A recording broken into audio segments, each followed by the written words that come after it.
அடுத்ததாக சகோதரர் உசைர் அவர்கள் அக்குரன்ல இருந்து கேட்குறாங்க. அஸ்ஸலாமு அலைக்கும் சகோதரரே.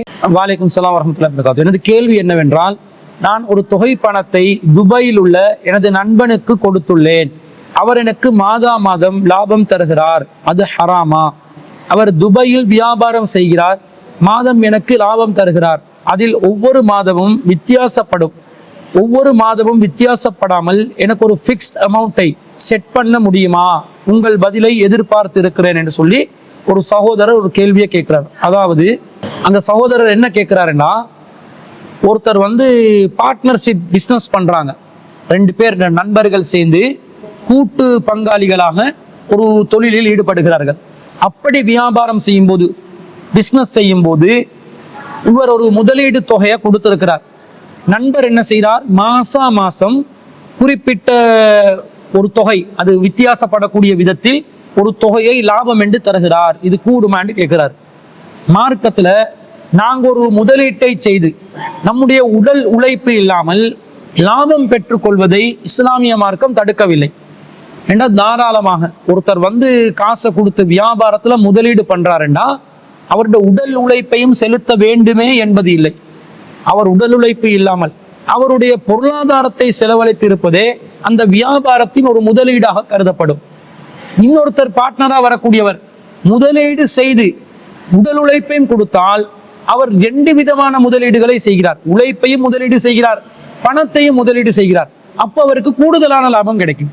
ஒருத்தர் காசை மட்டும் முதலீடு செய்தால் குறைவான அளவுல லாபம் கிடைக்கும். இன்னொருத்தர் காசையும் உழைப்பையும் சேர்த்து முதலீடு செய்தால் அவருக்கு கூடுதலான லாபம் கிடைக்கும். அவருடைய இன்வால்மெண்ட் கூடுது. இந்த அடிப்படையில லாபங்களை பெற்றுக்கொள்வது மார்க்கம் தடுக்காது. ஆனா இந்த வியாபார ஒப்பந்தத்துல அவங்க போடுற காசு இருக்குதே, அந்த காசு தொகைக்கு கிடைக்கக்கூடிய லாபம் எதுவோ அந்த லாப பங்கை மட்டும்தான் அவங்க எடுத்துக்கொள்ளணும். கூடுதலாக எடுத்தா சுரண்ட மாதிரி ஆகிடும், குறைவாக எடுத்தா ஏமாறுற மாதிரி ஆகிடும். அப்ப ஏமாற்றமும் இஸ்லாத்தில் தடுக்கப்பட்டிருக்கிறது. அடுத்தவர்களுடைய பொருளாதாரத்தை சூறையாடுவதையும் இஸ்லாம் தடுத்திருக்கிறது. இப்ப இதுல ஒருத்தர் காசை போடுறாரு, இன்னொருத்தர் உழைப்பை போடுறாரு. 2 பேரும் முதலீட்டாக உழைப்பையும் பணத்தையும் போட்டு செய்யற அந்த வியாபாரத்துல ஒரு லாபம் வரும் பொழுது இவர்கள் ஒப்பந்தம் செய்து கொண்ட விதத்தில் லாபத்துல பங்கு போட்டுக் கொள்ளலாம். லாபத்துல எனக்கு இத்தனை சதவீதம், உங்களுக்கு இத்தனை சதவீதம். இப்ப ஏ என்றவரு காசை போட்டாரு, பி என்றவரு உழைப்பை போட்டான். ஏயும் பியும் செய்து 50-50% என்று லாபத்தை பிரிச்சு கொள்ளலாம். ஏ என்றவரு காசை போட்டிருக்கிறார், பி என்றவர் காசு பிளஸ் உழைப்பு 2ஐயும் போட்டிருக்கிறார் என்று சொன்னா ஏ என்றவருக்கு ஒரு 25%, பி என்றவருக்கு 75% என்று சொல்லி அவங்க போட்டிருக்கிற அந்த முதலீடு உழைப்பு நேரங்களை கருத்தில் கொண்டு ஒரு உடன்படிக்கைக்கு பெறக்கூடிய லாபத்திலிருந்து பங்கு போட்டுக் கொள்ளணுமே தவிர கொடுத்த காசுக்காக வேண்டி மாசம் ஒரு தொகையை பெற்றுக் கொண்டார்கள் என்று சொன்னா, அது கூட எடுத்தாலும் குறைவா எடுத்தாலும் காசு கொடுத்திருக்கிற எனக்கு மாசம் ஒரு தொகை வரும் என்று சொன்னா அது வட்டியாகத்தான் கருதப்படும். குறிப்பாக ஒரு நிர்ணயிக்கப்பட்ட தொகை காசாக தொடர்ச்சியாக வரும் என்றால் இஸ்லாத்துல அதுதான் வட்டி.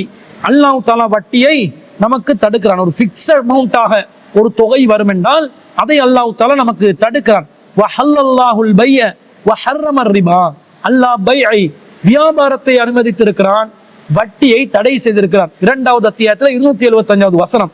இப்ப வியாபாரத்துல எங்களுக்கு காசு பிக்சடாகவே ஒரு தொகையாக வரும் என்றால் அப்படி வர்றதுக்கு வாய்ப்பு இருக்குதா? இந்த வியாபாரம் என்பது லாப நஷ்டங்கள் கூடுதல் குறைவுள்ள ஒன்றுதான் வியாபாரம் என்பது. ஒரே அளவுல லாபம் வரும் என்றது இல்லை. இந்த லாபத்துல இருக்கிற அந்த தொகையிலிருந்து இந்த பங்குக்குரியது ஒரே அளவுல மாசம் வந்தா பிரச்சனை இல்லை. ஆனா அப்படிதான் வருமா? வராது, வித்தியாசப்பட்டு வரும் நடைமுறையில்.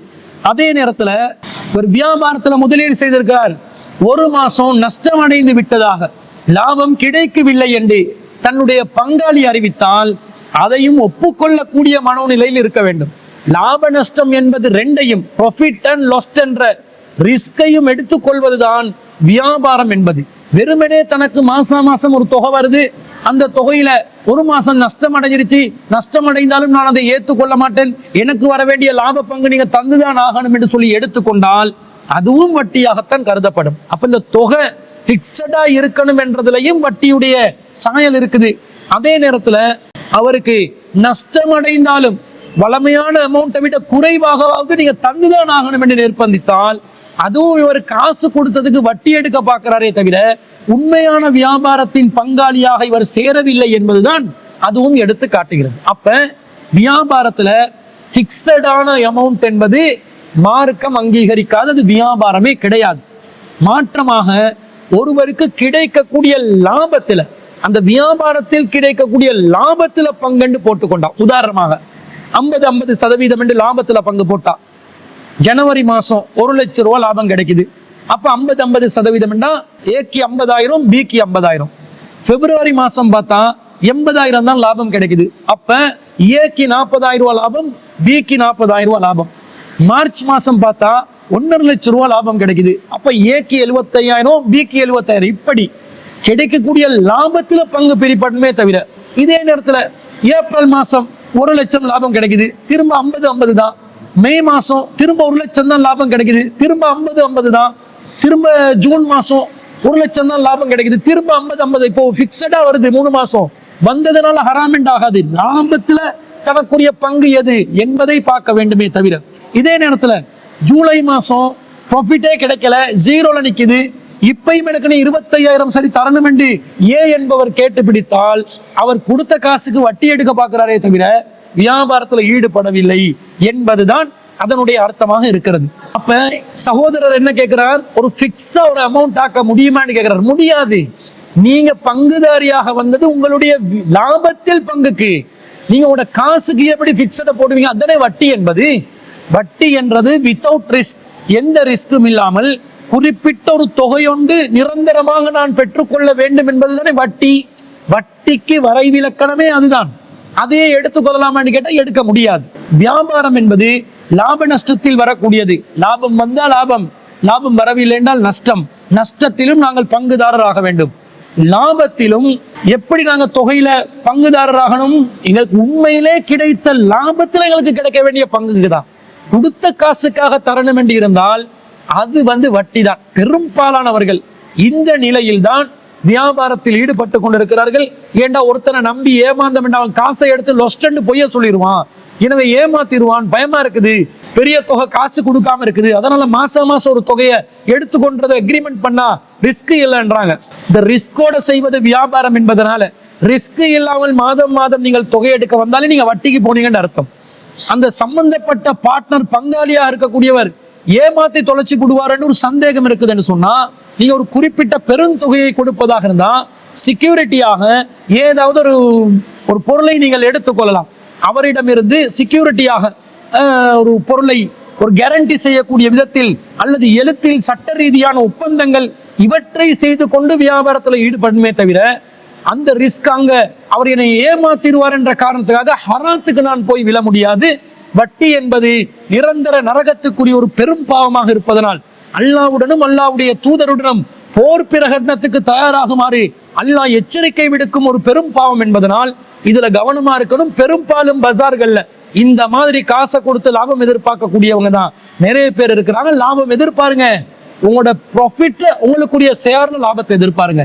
சும்மா கொடுத்த காசுக்கு மாசம் தொகை வரணும் என்று சொன்னா அது கண்டிப்பாக வட்டியில் சேர்ந்து விடும் என்பதை அந்த கேள்வி கேட்ட சகோதரருக்கு நாம் பதிலாக பதிவு செய்து கொள்கிறோம்.